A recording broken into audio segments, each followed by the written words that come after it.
दुलाराय बर' फरायसा आफादनि 560थि जे जोनोम सान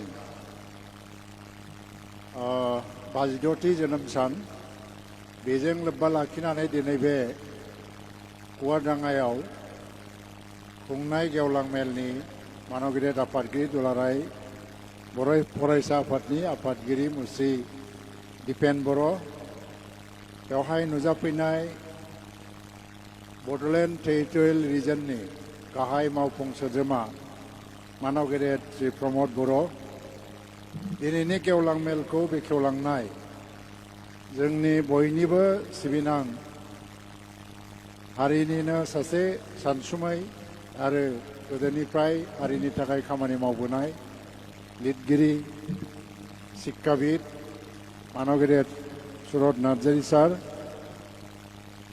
এখানে উপস্থিত আমার আলিপুরদুয়ার সমষ্টির এমএলএ সুমন কাঞ্জিলাল,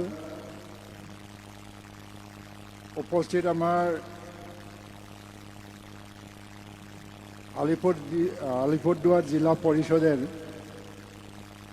চেয়ারম্যান শিলারাম সরকার, শ্রীমতী শিলারাম সরকার, गंगा प्रसाद शर्मा चेयरमैन जेडीए और बाहाय नुजाफैनाय जोंनि बिटिसिनिनो इएम अरूप दे और रेवरेवा नार्जिहारि बिथांमोन,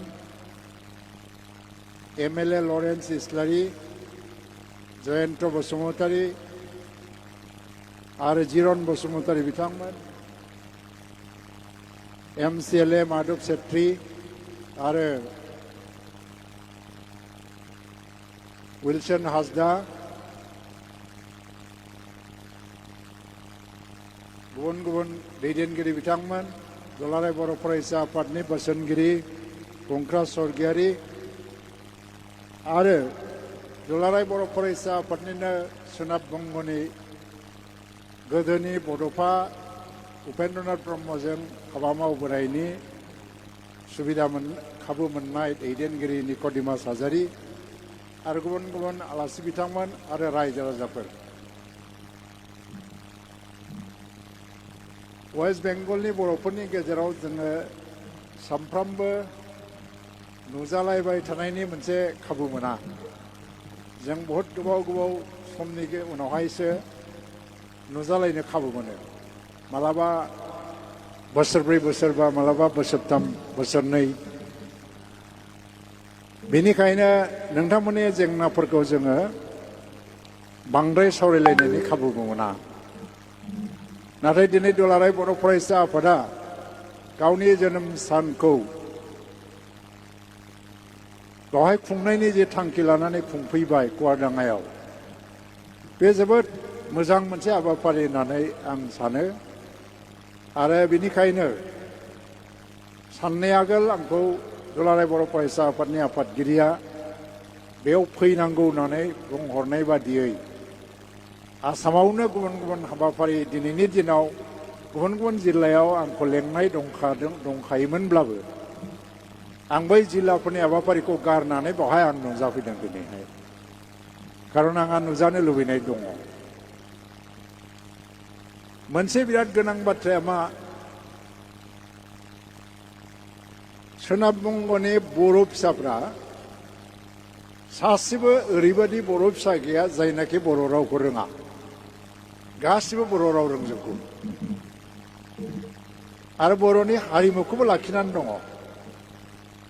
नाथाय आसामावनो माखासे जायगा दङ जायफ्रा टाइटेला बर' लिरो, बसुमतारी लिरो, जायफ्रा गावखौ बर' होननानै परिचय होयो आरो बर' थुनलाइ आफादनि जथुम्माफोरावबो फैयो, दुलाराय बर' फरायसा आफादनि जथुम्माफोरावबो फैयो। बिथांमोना नाथाय बर' रावखौ रायज्लायनो रोंला दा। आरो बिसोरनि समाजाव बर' हारिमुवाबो गैलिया। दा बैखौ रुजुनानै नायोबा सोनाब बंगनि बर' फिसाफोरा गुबुन गुबुन आसामनि गुबुन गुबुन जायगानि बर' फिसाफोरनि रुजुनायाव आरो बिराद गोख्रोंसिन खुब मजबुतै बर' हारिखौ बाहाय फोथांनानै दंगासिनो दङ। आं बेनि थाखायनो सोनाब बंगनि बर' फिसाफोरखौ साबायखर जासिगोन। मानो होनबा 1985-86 मायथाइनिफ्राय आङो सोनाब बंगआव फैजेनदों। बड'फा उपेन्द्रनाथ ब्रह्मजों आङो उन उन थाबायफाग्रा मानसिमोन। निक'डिमास हाजारिखौ बिथांखौबो आङो बै समावनो लोगो मोनदों। आरो बै समाव लोगो मोनजेननाय मानसिफोर होननानै बुंबा जोंहा बर' थुनलाइ आफादनि दैदेनगिरि जोंहा माइकेल बैसोमाथा, आरो बिनि उनावहाय सोरबाया दुलाराय बर' फरायसा आफादजों डाइरेक्टै सोमोन्दो गैयामोनब्लाबो इनडाइरेक्टै जोंखौ सहाय खालामदों। दलदली ओनसोलाव उइलसन होननाय सासे मानसिनि नामखौ आं गोसोआव दङ। आरो दिनै नामखौ आं मख'नो हानाय नङा। महाकालगुरि ओनसोलावनो सासे SSBनि अफिसार दंमोन, बिथांनि न'आवबो जोङो हर थाफैयोमोन। गोबां मानसिखौ आंबो गोसोआव दं, लोगो मोनबा दाबो सिनायो। नाथाय बै समनिफ्रायनो आङो जेरावखि थाङा सातालिनिफ्राय लानानै जयगावसिम आरो ओरै हेमागुरि बा दलदली बे ओनसोलफोराव आं सासेबो बर' फिसा ओरैबायदि नुवाखै जायनाखि बर' रावखौ बावलाङाखै बिसोरो।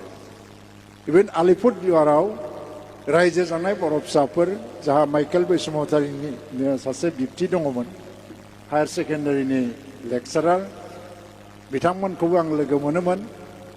बिसोर बर' राव बावलाङाखै। सिलिगुरियाव लोगो मोनबाय, बर' राव बावलाङाखै। नाथाय आसामाव गोबां बर' फिसाफोर दं जायफ्रा दासिमबो बर' रावखौ सोलोंफिननो हायाखै, मोननै मोनथाम जेनेरेसनावबो। थारमाने हमनानै लादो बिनिफ्रायनो जे गावनि हारिखौ, बे हारिनि राव आरो हारिमुखौ जों लाखिनांगौ, फोथांनानै दोननांगौ आरो मुलुगाव दिन्थिनांगौ, बे स्पिरिटआ सोनाब बंगनि बर' फिसाफोरनाव जेब्लायबो दङ। दैदेनगिरिनि मासिखौ जदिও लायनो हायाखैबाबो। दा बेनिखायनो बर' रावा बेहाय थांनानै दङ। जोंनि जारिमिनखौ जुदि नायोबा आसामनि बर' फिसाफोरनि जारिमिनाबो बोरैबाबा नोरिनिफ्रायनो जागायलांदों।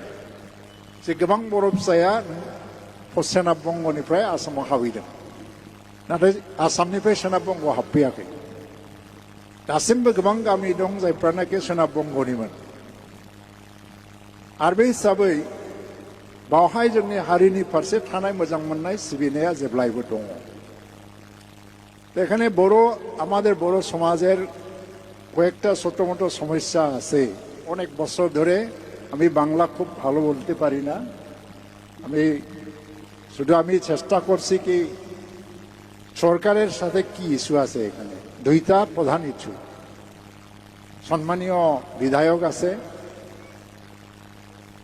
যে এখানে বসবাস করা বড় সমাজ, বড় জাতি, বড় ভাইয়েরা নিজের ভাষাকে নিয়ে যথেষ্ট সচেতন। আর ওনারা চাই ভাষা বেঁচে থাক। আর ভাষাটা বেঁচে থাকার জন্য যদি আমরা কাজ করতে লাগে তাহলে এই ভাষা লিখিত ভাষায় হইতে লাগে, মুখের ভাষা হলে হবে না।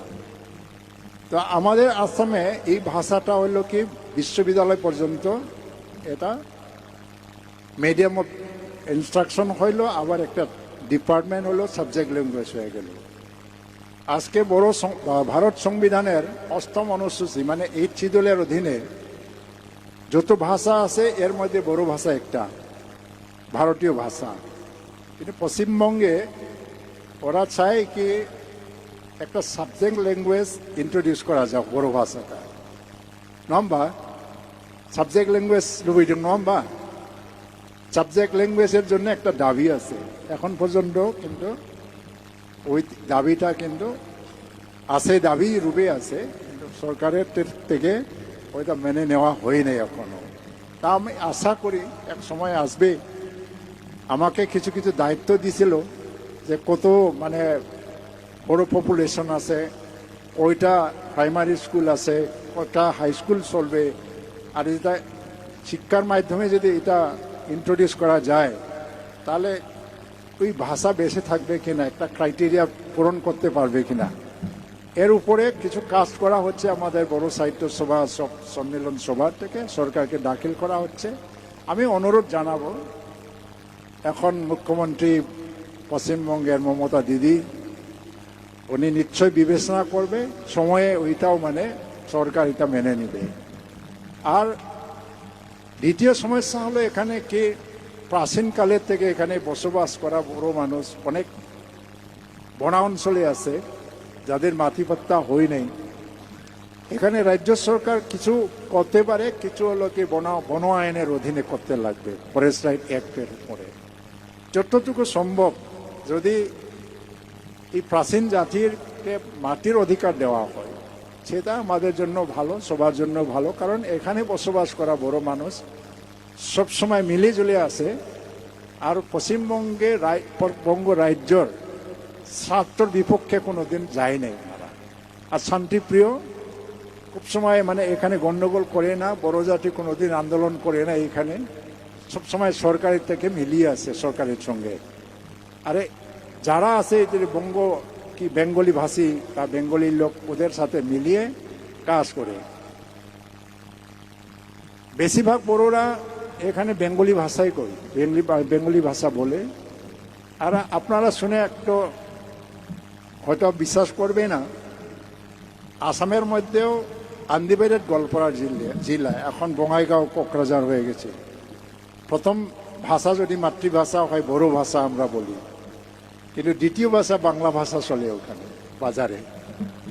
তো বাংলা ভাষার বড় ভাষা ওইখানে এরকম কোনো একজন বড় মানুষ আপনারা পাবে না যেটা বাংলা ভাষা না বলতেও পারে কিন্তু বুঝতে পারে সবাই।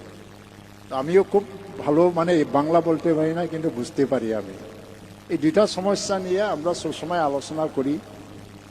আশা করি আপনারা নিশ্চয় এখানে সহানুভূতি সহকারে এটা বিবেচনা করবে। ওইটাই আমার একটা humble request to the government of West Bengal. रायजोफोर मा होनो, मोनसे हारिया थांनानै थानांगौबा जेखि हारियाव थाया मानो गावनि जारिमिना बयनिफ्रायबो देरसिन बाथ्रानो। जारिमिनखौ साफ्रोमबो मानसियानो जारिमिन सोरजियोनो। जों राजा महाराजानि जारिमिनावल' सोनारनानै थांनानै थानो नाङा, जों गावबो जारिमिन सोरजिनांगौ। जों मिथियालासिनो बयबो जारिमिन सोरजिबाय। निक'डिमास हाजारियाबो जारिमिन सोरजिबाय, माइकेल बैसोमाथायाबो जारिमिन सोरजिबाय। नाथाय जोंनि थांनाय जारिमिनखौ गोथाङै फोथांनानै लाखिनांगौआ जाहैबाय जोंनि दायित्व। जों बेखौ बावनानै थाङो। दा आं बिटिसिनि चिफजों दासो जनानै रायलायबाय थादों जे जाय बिथाङा बावहाय बर' थुनलाइ आफादनि जथुम्माबो लाबोदोंमोन महाकालगुरियाव। जाय बिथाङा बर' थुनलाइ आफादखौ बाहाय गायसनजेनदोंमोन, बे बिथांनि मुङा ओरैनो गोमोरनानै थांनो नाङा। माइकेल बैसामाथानि खोथाखौ बुंदों आरो बेखौ फोथांनानै लाखिनांगौ। दा बेनि सायाव मोनसे जिबननि लिरनाय जादोंना जायाखै? जायाखैबा बेनि बर' थुनलाइ आफादा बे बिथांनि सायाव जिबननिखौबो लिरनांगौ, मा मा मावलांदों। लोगोसे गाबोन समबो जुदि आलिपुरदुवाराव खोनादों बर' साहित्य सभानि मोनसे अफिस जागोननो, हा मोनबाय होनदों। आरो जोंनिफ्राय जोंहा दानि बिटिसिनि चिफआ जेसेबां हायो मदद हरनायनि बाथ्राबो रायलायदों अफिस लुनायनि। स' बिथांनि गोसोखांथिखौ जुदि गोथां लाखिनांगौबा बिथांनि मुङावनो बे भबनखौ डेडिकेट खालामोबा गाज्रि नङा होननानै आं सानो। बै नोंथांमोननि बिबेचनानि खोथा। जेरै जयभद्रनि नामाव जोङो गुवाहाटीनि बर' साहित्य सभा अफिसखौ जयभद्र हागजेर भवन होननानै लिरदों। नोंथांमोननि सोनाब बंगनि साहित्य सभा अफिसा बिथांनि मुङाव जायोबा गाज्रि नङा। जुदि सोरबा बिनिफ्राय बांसिन मावनाय दं आंहा बुंनांगौ जेबो गैया। बे ओनसोलाव आंबो खुब खम नङा जे दलदली, कालिखला, हेमागुरि, सातालि, महाकालगुरि बेफोर ओनसोलाव खेबफा नङा खेबफा हर थालांजोब्बाय आङो। खारन जोङो क'क्राझारनिफ्राय थाबाय थाबाय संकस बारनानै ओरै बे दलदलिजों ओंखारफैनानै हर थाफैनानै आलिपुरदुवार थांनानै गारि गाखोनानैसो दिल्लीयाव थाङोमोन जोङो। सोमावसारनाय समाव आं बे समाव उपेन ब्रह्मनि सासे एसिस्टेन्ट बादिमोन बड'फानि। थ' ओंखायनो बे ओनसोलनि मानसिफोरनि अबदानखौ आं बावनो हाया। जोंनाव बड'लेण्ड ओनसोलाव जेला बड'फाया सोमावसारदों बेखौ हेंथा होग्राबो दंमोन गावजों गाव बुलायलायनायबो जादों बे समाव नङा होमबा सोरबा बर'फ्रा बड'लेण्ड नाङाबो होनदों उपेन ब्रह्मखौ सैया नाथाय वेस्ट बेंगलनि बर'फ्रा निस्वार्थ भाबै बै सोमावसारनायखौ सासेबो गोनो गोथो गैयालासिनो बयबो मदद होबोदों आमहायथ' सानसेखालि जों फैदों निक'डिमास हाजारिया गोसोआव दं जानांगौ सोमब्ला बसुमतारीजों आंजों फैनानै हर थाफैना मोनसे खोथाबो रायलायदों जोङो महाकालगुरियावनो सोमावसारनायनि मदद नागिरनानै नांगौ मानसिफ्राथ' फैयोआनो नाङै मानसिफ्राबो फैनो हमबाय 2 नाम्बारि मानसिफ्राबो फैनो हमबाय बेखौ चेक खालामनांगौ जाहाथे वेस्ट बेंगलनि बर'फोरखौ थगायनानै रावबो थाखा फैसा सरखायनानै लांनो हाया रायलायलायनायबो जादों बेसेबां एक्टिभमोन आलिपुरदुवाराव थाङोबा जोङो माखासे सेंग्राफोर लोगो मोनोमोन बिथांमोना जेब्लायबो जोंखौ बरायो आरो रायलायो मा जागोन आरो जायफोर इन्टेलेक्सुवेलफोर बर' इन्टेलेक्सुवेलफोर आलिपुर आरो सिलिगुरियाव थायो बे इन्टेलेक्सुवेलफ्रा जेब्लायबो जोंखौ मदद होबोदों जेरैबो बिथिङाव इभेन फोथायनो गोब्राब मोनगोन माखासे अफिसारफोर रेलवे अफिसार दंमोन NF रेलवे मा होनो निउ जलपाइगुरियाव बिथांमोनाबो जोंखौ सम सम गाव गावनि क्वार्टाराव जायगा होनानै जाहोदों लोंहोदों खामानि मावनो सुबिदा होदों थ' बेबायदि मददखौ निस्वार्थ भाबै जोङो बर'फोरनिफ्राय मोनबाय थादों बेफोर जारिमिनफोरखौ जोङो गोथाङै जोङो लाखिनो नाजानांगौ दिनै बर'फ्रा मा मोनसे बर'फोरखौ मोनसे समाव मा जायोमोन मुगैनाय नोजोरजों नायोमोन जे बेबायदि जाथि दिनैनिफ्राय 40 बोसोर सिगाङाव बबेबा हाग्रायाव थाग्रा जाथि बिसोरखौ माने न'आव हाबनो होनो नाङा टाउन सहराव थाङोबा एयार कन्डिसन दखानाव हाबनो होआ बा नोंखौ लामाजों थाबायबाबो नोंखौ हेव खालामो बे बाथ्राखौ सिलिगुरियावबो खोनाफैयोमोन आलिपुरदुवारावबो खोनाफैयोमोन दा बेफोरनिफ्राय मुक्ति मोननोनो जोङो संग्राम खालामबाय बड'लेण्ड सोमावसारनाया ओरैबायदि मोनसे माथ्रायाव लांबाय उपेन ब्रह्म बड'फानि सोमावसारनाया दिनै सारा प्रिथिबियाव बर' मानसिफोरखौ मिथियै गैलिया अब्लाबो खिन्थु जोंनि सायाव मोनसे नोजोर दंमोन जे बे जाथिखौ गिनो गोनां जाथि बा उग्रबादि नामा हाथियार लादों नामा बमा लादों नामा बयखौबो सन्देह खालामो जोंखौ दिल्लीफ्राव थांबाबो चेक खालामो पुलिसफ्रा बर'फोर फैदोंना बिसोरनाव हाथियारबो थानो हागौ खिन्थु लासै लासै बै इमेजखौ जों सोलायबोबाय जों बेखौसो दा प्रुभ खालामफैदों मा जोंहा मोनसे भाषा दंसै जोंहा मोनसे भाषा दं जाय भाषाखौ भारत संबिधाना सिनायथि होनांबाय गनायथि होनांबाय जोंहा मोनसे भाषा दंसै जोंहा मोनसे संस्कृति दङ हारिमु दङ जाय हारिमुखौ सारा भारताव दिनै गनायनांबाय थ' बेखौ जोङो प्रमान खालाम दिनै प्रमद बर'मोन गबिन्द बसुमतारीमोन बिथांमोना दाखालि सिगनेसार होदों जों ज' मावै जि मर्यादा मोनफैदों सारा प्रिथिबियाव बर'फोरखौ दिनै मोनसे सन्माननि नोजोरजों नायफैबाय आरोखि बे सन्मानखौ खिन्थु गोदो मोनामोन बेनिफ्राय देरसिन एचिभमेन्ट गैया थ' बे एफा गिदिर सन्माननि नोजोरजों नायफैनायखाय दा मा जाहैबाय कुनु प्रिथिबिनि कुनु खनायाव थानाय बर' मानसिफ्रा गावखौ बर' होननानै परिचय होनो लाजिला मानो होनबा बर' परिचया मोनसे सन्माननि परिचय दा खारन बर'फ्रा दा लेखायावबो दावगाबाय बर'फ्रा मिउजिकआव दावगाबाय मिउजिकआव साइन्टिस्टबो दंसै IAS अफिसार दं आरो बिनिफ्राय स्टेट लेभेलनि सिभिल सार्भेन्टफोर मेला दङ पुलिसाव अफिसार दङ आर्मियाव अफिसार दङ बबाव दावगायाखै बिजनेसावबो ट्रेड एन्ड कमार्सआवबो दिनै दावगाबोगासिनो दङ दा बे सन्मानखौ जों बबेनिफ्राय मोनखो जोंनि संग्रामनि मोनसे बिराद गिदिर अबदान बियो आरो बेवहाय वेस्ट बेंगलनि बर' मानसिफोरनिबो बिराद गिदिर अबदान दङ आरो बेवहाय आं मोनसे जिनिस नुफैदों दिनैहाय दहाय बागुरुम्बा मोसादों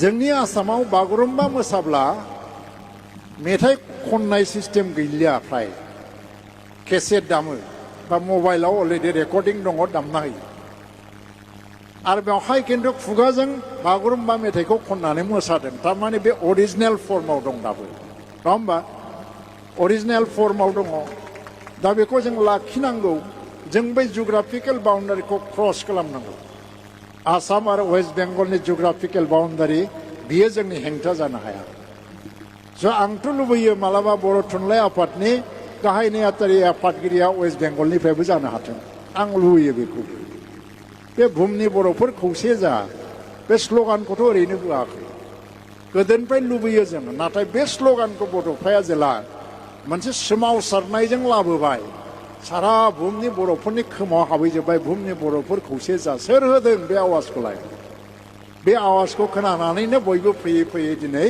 मा जाहैबाय बर'फ्रा गावनो गाव मोनसे बांलादेश नेपाल बयबो ज' जाफैनो हमबाय दिनै थ' बे मोननाय बयनिफ्राय मा थाखा फैसाखौ मोनो खोमानो हायो आरो खोमायोबा थाखा फैसाया खामायफिनजायोबो हाया बबेबा मोननानै गोमानोबो हागौ हाखौ बहाबा बायफिननोबो हागौ नाथाय मोनखानाय मान मोनखानाय सन्मानखौ मालाबा जुदि खोमानानै लायोबा बेखौ मोनफिननो थाङानो जों मालाबाबो बेखौ खोमानानै लानो नाङा ओंखायनो सोनाब बंगआव जेसेबांखि जनसंख्या थाया मानो मालाबा 4 लाख होनदों मालाबा 1.5 लाख होनदों जनसंख्यालाय मा गिदिर बाथ्रा जुदि बबेबा 2,000 बर' मानसि रायजो जानानै दं बेबो जुदि गौरबै गावनि गौरब गौरबै जुदि आंनि राव आंनि हारिमुखौ आं मोजां मोनो होननानै बुंनानै लानो हायोबा बे 3,000 जनसंख्यानि बर' फिसाखौबो रावबो गाख्रेबनो हाया फोजोबनोबो हाया रावबो दा नोंसोर लागाव दङ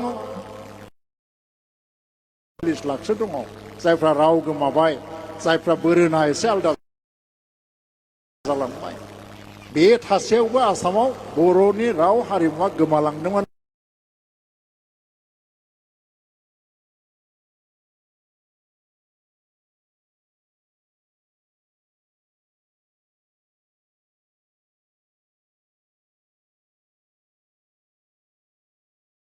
मानो बै निउस ओंखारदोंमोन बे जाथियालायनो थैयैनो सासेल' हिनजाव दंसैमोन नाथाय बे हिनजावा ओरैबायदि स्वाभिमानि बे गावनि रावखौनो लानानै थांनानै थादों आरो बे हारसिङै गावनि जाथिनि रावखौ फोथांबाय थादों आरो जैदिन बियो थैनानै थांबाय बे जाथिया थैनाय लोगो लोगो बै हिनजावा थैनाय लोगो लोगोनो बेखौ बे रावखौ बुंग्रा जाथिया पृथिबीनिफ्राय अराय समनि थाखाय गैया जालांबाय आरो थ' बै हिनजावनि जि स्वाभिमानखौ नायदो दाना बोरै फोथांनानै दङ दा बेंगलावबो जागोन जे बेवलाय आरो मा बर' राव रायलायनानै मा जाबावनो साख्रि मोनो ना मा मोनो ना बेफार फालांगियाव सोलियो जोङो आसामाव बा जेरैहाय बिदिनो दा गोबाङा सानो दाबो जों माने असमिया राव रायलायबासो थांनानै थागोन बेंगलावबो बिदिनो सानो जागोन माखासे मानसिया लेखा गोरों मानसिफ्रा रायलायनो बायो जागोन नाथाय बेजों खोथा नङा साख्रि बाख्रि मोननो थाखाय नोङो इंराजि सोलोङो बांलाखौबो सोलों भाषा सोलोंनायाव खुनु प्रब्लेम गैया नाथाय गावनि रावखौ गाव जे बर' बे परिचयखौ हमथानानै लाखिनो थाखाय गावनि रावखौबो जों बावनो नाङा बाथ्राया बेसो नोङो कट टाइ केप बा गाननानै इंलिस मडेलाव ड्रेस खालामनानैबाबो बर' राव रायलायोबाबो खुनु जायगायाव बर' राव रायग्रा मानसिखौ अपमान खालामनो रावहाबो साहस गैलिया दिनैहाय नायख्लेंनोबो हाला नों दख'ना गाननानै रायलायो ना सारि मेख्ला गाननानै रायलायो ना माबा मोनसे ड्रेस गाननानै रायलायो खिन्थु रावा जुदि थांनानै थायोबा बे जाथिया थांनानै थायो दा सोनाब बंग'नि जेंनाफोरखौबो जों जयैनो सुफुंलायनांगौ होननानै आङो सानो आरो बड'फाया जिबनाव बिराद गिदिर मोनसे थांखि लानानै सोमावसारनायखौ खालामदोंमोन बै समाव बे मिथिखागौ आलादा रायजो बद'लेण्डआ एसेबां गोरलै जाया नाथाय नों बुहुमनि बर'फोरनो मोनसे गोदान चेतना सोनांगौबा मोनसे जांख्रिखांनाय लाबोनांगौबा बुहुमनि बर'फोरखौ बबेबा खौसे खालामनांगौबा जों मोनसे मुभमेन्ट लाबोनांगौ आन्दलन आरो बे आन्दलना मानि थाखाय आलादा बड'लेण्डनि थाखाय बे बड'लेण्डनि आन्दलनजों बुहुमनि बर'आथ' खौसे जाबाय आरो दिनै जि मोनसे मर्यादा बर' जाथिया मोनफैबाय बेजोंनो मोनफैबाय जों ओंखायनो जोङो बर' हारिनि बिफा होननानै बिथांखौ दिनैहाय जोङो मान होबाय दा खनसे हारिया गनायबाय माने बेखौ आरो सोंलु सोंला खालामनाङा जोङो बर'फाखौनो भित्ति खालामनानै बर' जाथिखौ पृथिबियाव गेरेमसा हारि दालांगोन सानसे समाव नोंथांमोना नायबाय था नोंथांमोननि सोनाब बंग'आवबो माराबा हयतोबा महा बर'फोरनि महा सन्मिलनाबो जानोबो हागौ बेवहाय गासै बुहुमनि बर'फोरखौ लानानै मोनसे महा सन्मिलनाबो बेवहाय असम्भब नङा जानोबो हायो जोङो दा नोंथांमोना जुदि थिग थायोबा ओंखायनो जायगा गारनानै खारनो नाङा बर'फोरनि सिमांखौ जों जाफुंनांगौ मोनफा मोनफा जाथियाव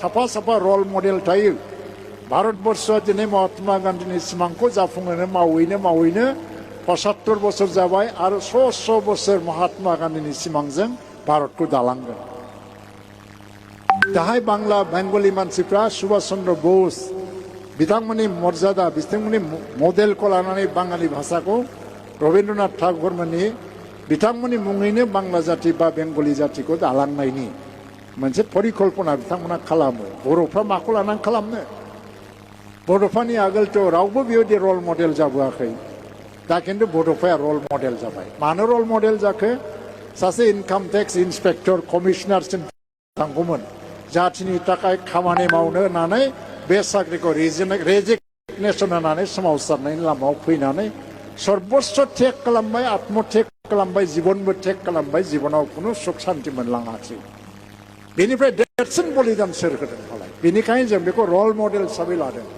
आरो सासे मानसिखौ रल मडेल लानानै जों दावगालाङोबासो मोनसे हारिया दावगानो हायो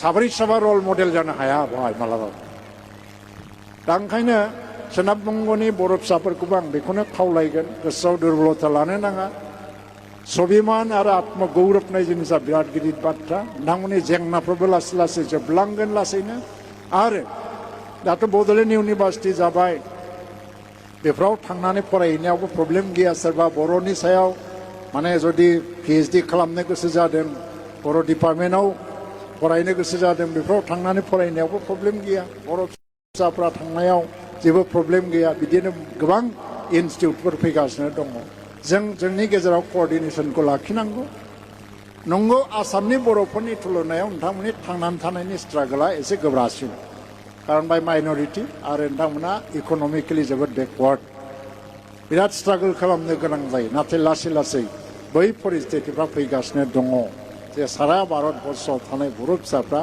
सानसे समाव ओरैबायदि देरगानाय लानानै ओरैबायदि मोनसे मान सन्मान खर' थिखांनानै थाबायगोन दाबो थाबायगासिनो दं जोंहा रावखौबो लाजिनांगौ गैया रावखौबो गिनांगौ गैया दा गोबां बाथ्रा आं बुंनो गोसो गैया मालाबा हयतोबा जोङो ओरैनो आलासि जानाय नामै फैयोबा टेबोलफ्राव इनफर्मेलि रायलायोबा गोबां बाथ्रा रायलायनो हायो नाथाय आंहाबो गोसोआव बिराद जारिमिन दङ वेस्ट बेंगलाव सोरजों मा लोगो मोनबोआमोन बे दलदलि हेमागुरिथिङै सासे मानसिनि नाम दाबो गोसोखांनो हाया आङो फैबानो लोगो मोनोमोन बे एसे गान फोरोंलाबायोमोन मानसिया इन्टारेस्टिं मानसि आरोखि माने वान एक प्ले द्रामा फोरोंलाबायोमोन बे दा गैला जानो हागौ आरो बिथांनि मोनसे स्कुलाव आङो बिथाङा फोरोंनाय द्रामाखौबो खेबसे नायलायनानै थांनो मोन्दोंमोन आङो दा गोजोननाय थाबाय बयनोबो खुलुमनाय जासिहरबाय आरो जिहेतु जों मोननै स्टेट आलादा स्टेटआव दङ जि मावो अफिसियेलि नङालासिनो आनअफिसियेलि जों मावनो हागोन मददफ्राबो खारन आसनि स्किमनि बाथ्राफोरखौ आं आसाम गभर्नमेन्टनि मन्थ्रि जानानै बेंगलाव फोसावोबा बे मिनिंलेस जागोन नङा होमबा बेंगल गभर्नमेन्टनिफ्रायसो आदाय खालामनांगोन नाथाय जों जेब्लायबो दङ नोंथांमोनखौ मदद होगोन सावरायनायनि गेजेरजों बेखिनिखौनो बुंनानै आंनि बुंनायखौ आं बाहाय फोजोबबाय गोजोन्थों